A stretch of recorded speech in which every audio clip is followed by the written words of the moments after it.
Dictation शुरू होगा 5 second बाद। पांडेय बेचन शर्मा उग्र का जन्म उत्तर प्रदेश के मिर्ज़ापुर जिले के चुनार नामक ग्राम में हुआ था। परिवार में अभावों के कारण उन्हें व्यवस्थित शिक्षा पाने का सुयोग नहीं मिला। मगर अपनी नैसर्गिक प्रतिभा और साधना से उन्होंने अपने समय के अग्रणी गद्य शिल्पी के रूप में अपनी पहचान बनाई।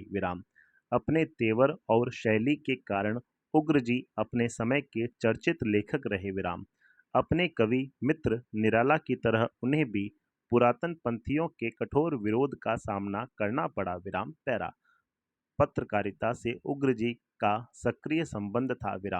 वे आज विश्वमित्र, स्वदेश, वीणा, स्वराज्य और विक्रम के संपादक रहे, लेकिन मतवाला मंडल के प्रमुख सदस्य के रूप में उनकी विशेष पहचान है। पैरा उग्र जी ने शताधिक कहानियां लिखी हैं, जो पंजाब की महारानी, रेशमी पोली इमारत, चित्र विचित्र, कंचन सी काया, काल कोठरी, ऐसी होली खेलो लाल, कला का पुरस्कार आदि में संकलित हैं। चंद हसीनों के खतूत, बुधुआ की बेटी, दिल्ली का दलाल, मनुष्यानंद आदि अनेक यथार्थवादी उपन्यासों की रचना भी उन्होंने की। कहानी और उपन्यास के अतिरिक्त आत्मकथा, संस्मरण, रेखा चित्र आदि के क्षेत्रों में भी उनकी लेखनी गतिशील रही। उनकी आत्मकथा अपनी खबर साहित्य जगत में बहुचर्चित है। उन्होंने महात्मा ईसा नाटक और ध्रुव धारण खंड काव्य की भी रचना की है। पैरा उग्र जी की कहानियों की भाषा सरल, अलंकृत और व्यवहारिक है, जिसमें उर्दू के व्यवहारिक शब्द भी अनायास ही आ जाते हैं। भावों को मूर्तिमंत करने में इनकी भाषा अत्यधिक सजीव और सशक्त कही जा सकती है, जो पाठक के मर्म स्थल पर सीधा प्रहार करती है। भावों के अनुरूप इनकी शैली भी व्यंग्यपरक है।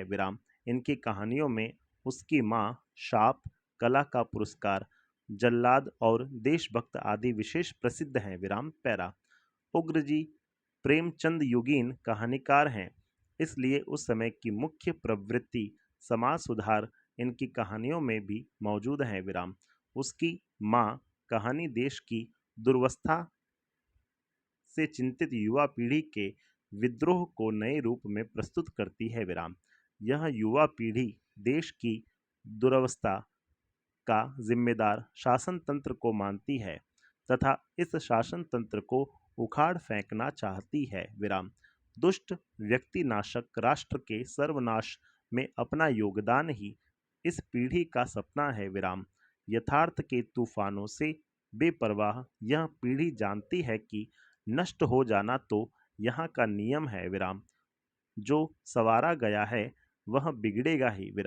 हमें दुर्बलता के डर से अपना काम नहीं रोकना चाहिए। कर्म के समय हमारी भुजाएं दुर्बल नहीं, भगवान की सहस्त्र भुजाओं की सखियां है। पैरा नई पीढ़ी का यह विद्रोही स्वर जहां राजसत्ता से विद्रोह की मशाल लिए खड़ा है, वहीं पूर्ववर्ती पीढ़ी का बुद्धिजीवी समाज अपनी सुविधा के लिए राजसत्ता के तलवे चाटने को तैयार है। इन दोनों के बीच खड़ी है एक माँ, जो अपना बेटा चाहती है, अपना लाल और उसकी खुशहाली।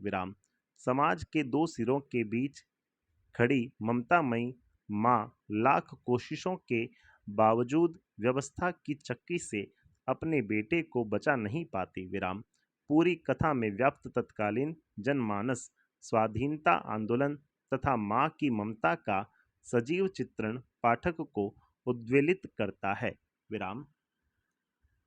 दोपहर को जरा आराम करके उठा था। अपने पढ़ने लिखने के कमरे में खड़ा खड़ा बड़ी बड़ी अलमारियों में सजे पुस्तकालय की ओर निहार रहा था। किसी महान लेखक की कोई कृति उनमें से निकालकर देखने की बात सोच रहा था।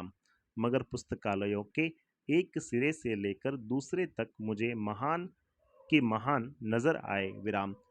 कहीं गेटे, कहीं रूसो, कहीं मैजिनी, कहीं नित्से, कहीं शेक्सपियर, कहीं टॉल्स्टॉय, कहीं ह्यूगो, कहीं मोपासा, कहीं Dickens, Spencer, Macaulay, Milton, Molière, उफ, इधर से उधर तक एक से एक महान ही तो थे।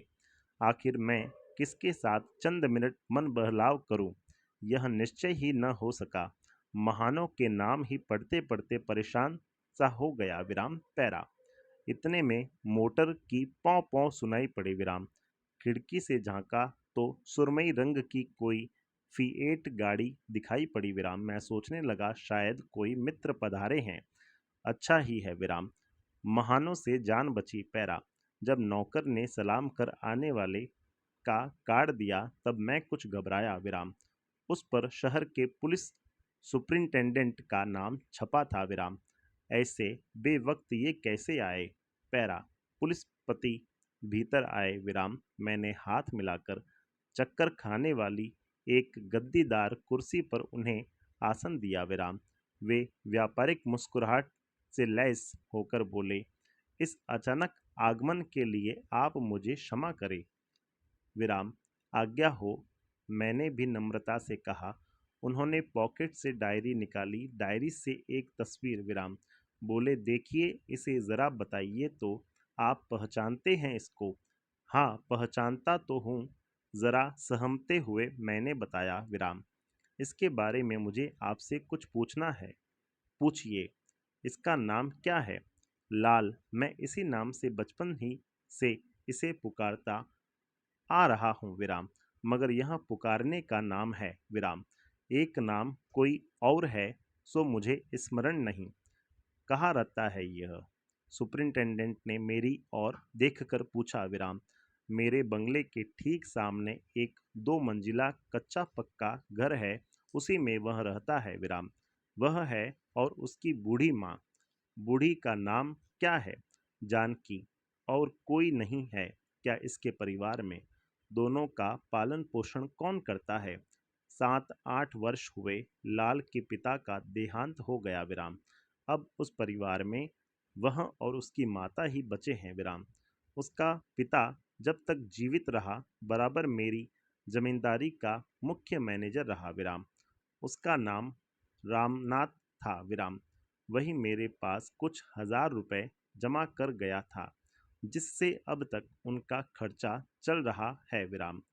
लड़का कॉलेज में पढ़ रहा है विराम। जानकी को आशा है वह 1-2 साल बाद कमाने और परिवार को संभालने लगेगा विराम। मगर क्षमा कीजिए, क्या मैं यह पूछ सकता हूँ कि आप उसके बारे में क्यों इतनी पूछताछ कर रहे हैं विराम पैरा?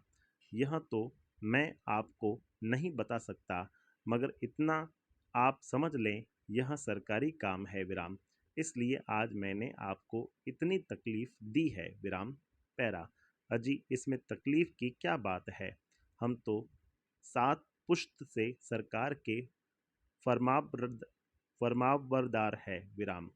और कुछ आज्ञा? एक बात और, पुलिस पति ने गंभीरतापूर्वक धीरे से कहा। मैं मित्रता से आपसे निवेदन करता हूँ, आप इस परिवार से ज़रा सावधान और दूर रहें विराम। फिलहाल इससे अधिक मुझे कुछ कहना नहीं विराम पैरा। लाल की माँ। एक दिन जानकी को बुलाकर मैंने समझाया, तुम्हारा लाल आजकल क्या पाजीपन करता है, तुम उसे केवल प्यार ही करती हो ना?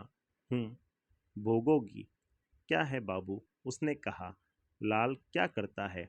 मैं तो उसे कोई भी बुरा काम करते नहीं देखती विराम। बिना किए ही तो सरकार किसी के पीछे पड़ती नहीं विराम। हाँ लाल की माँ, बड़ी धर्मात्मा विवेकी और न्यायी सरकार है यह। जरूर तुम्हारा लाल कुछ करता होगा विराम। माँ माँ पुकारता हुआ उसी समय लाल भी आया, लंबा सुडौल सुंदर तेजस्वी विराम। माँ। उसने मुझे नमस्कार कर जानकी से कहा, तू यहाँ भाग आई है विराम। चल तो, मेरे कई सहपाठी वहाँ खड़े हैं, उन्हें चटपट कुछ जलपान करा दे, फिर हम घूमने जाएंगे। विराम पैरा। अरे जानकी के चेहरे की जुटियाँ चमकने लगी, कांपने लगी। उसे देखकर तू आ गया लाल। चलती हूँ भैया, पर देख तो तेरे चाचा क्या शिकायत कर रहे हैं। तू क्या पाजीपना करता है बेटा। संपूर्ण विराम।